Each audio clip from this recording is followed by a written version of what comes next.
Hey everyone, today I've got a story that still sends shivers down my spine when I think about it.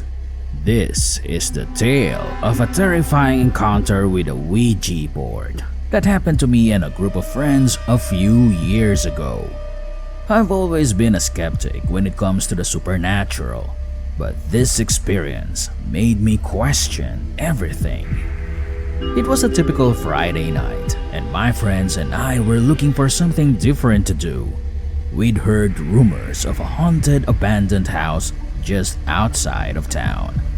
Being the adventurous bunch we were, we decided to explore it. Among the broken windows and creaking floorboards, we found a dusty, old Ouija board. Now, most of us were skeptical about Ouija boards, believing they were just a bunch of nonsense. But there was that small, curious part of us that wanted to see if anything would happen. So, we gathered around the board in a dimly lit room and placed our fingers on the planchette. At first, nothing happened. We exchanged nervous glances and giggles. But after a few minutes, the planchette started moving. We all swore we weren't pushing it, but it slowly spelled out a name.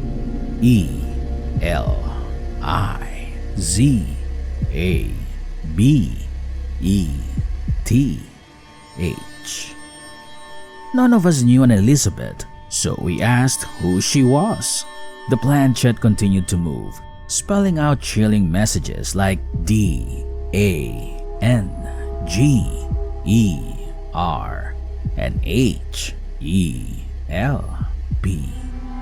We were baffled, and our skepticism was quickly fading.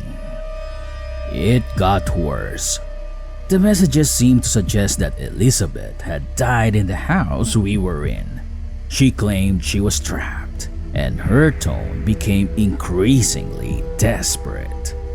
We could feel the room growing colder, and the air became heavy with a sense of dread. Then, it happened. The planchette spelled out GETOUTNOW.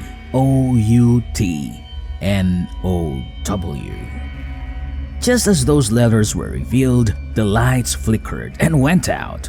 We scrambled for our flashlights and rushed out of the house in sheer panic.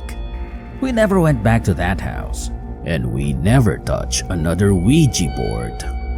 To this day, I still can't explain what happened that night. Was it all a prank, or did we really make contact with something otherworldly? Whether you believe in the supernatural or not, there are moments that can shake even the staunchest of skeptics. This Ouija board experience was one of those moments for me, and it's a memory I'll carry with me forever.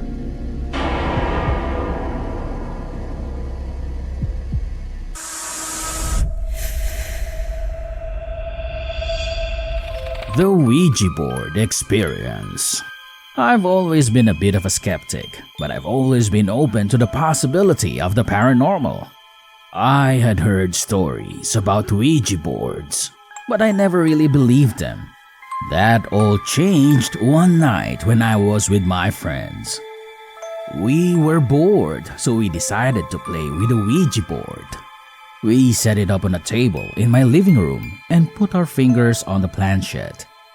"Is anyone there?" I asked. The planchette slowly moved to the word yes. We were all excited. We had never used a Ouija board before, and we were actually getting a response. "Who are you?" I asked. The planchette moved to the letters E and M. "Emily?" I asked. The planchette moved to yes. "Emily, how did you die?" my friend Sarah asked. The planchette moved to the letters M and U and R and D and E and R. "Murder?" I asked. The planchette moved to yes. We were all starting to get scared.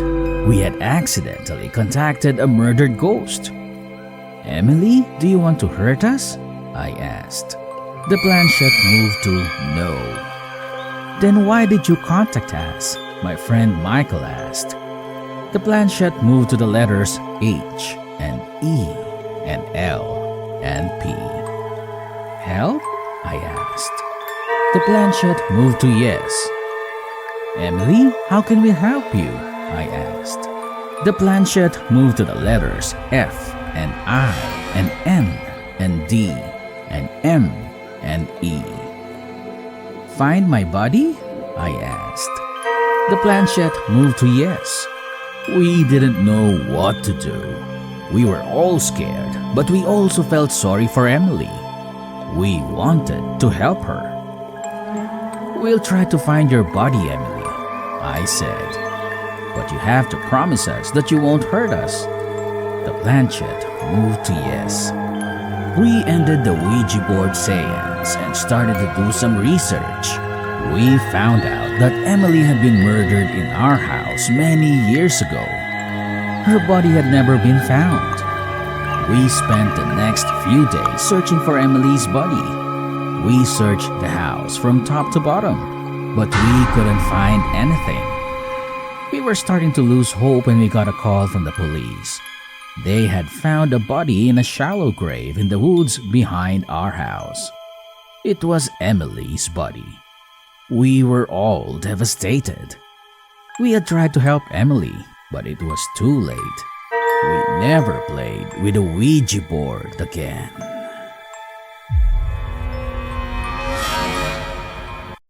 The Ouija Board Whisper. I was 13 years old when I had my first and only experience with a Ouija board. It was at a sleepover with my friends, and we were all bored and looking for something to do. One of my friends had a Ouija board, and she suggested we play with it. We set up the board on the kitchen table and put our fingers on the planchette. We all asked the same question: "Is anyone there?" The planchette slowly moved to the word yes. We were all excited.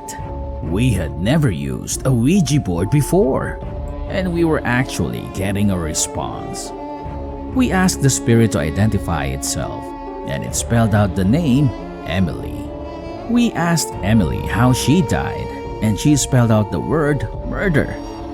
We were all starting to get scared, but we were also curious.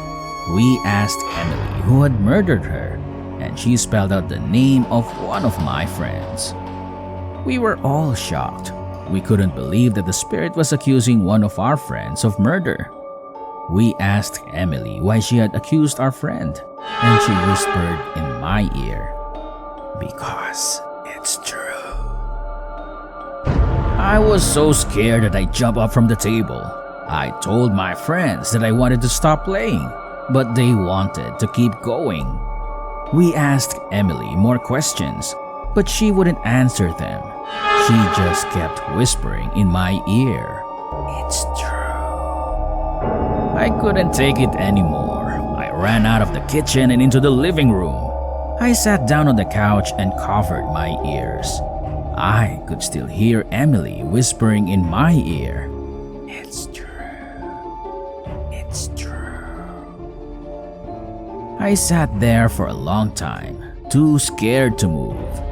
Finally, my friends came into the living room. They said that they were done playing with the Ouija board. We went back to bed, but I couldn't sleep.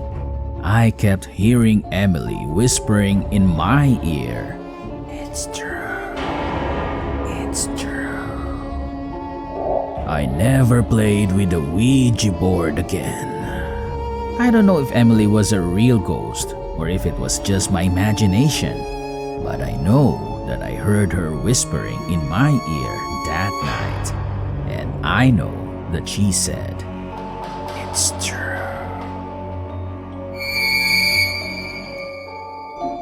The Haunting of the Cabin. A true Ouija board encounter. It was a dark and stormy night, a classic setting for something sinister, right? A group of friends and I decided to gather at a cabin in the woods for a weekend getaway.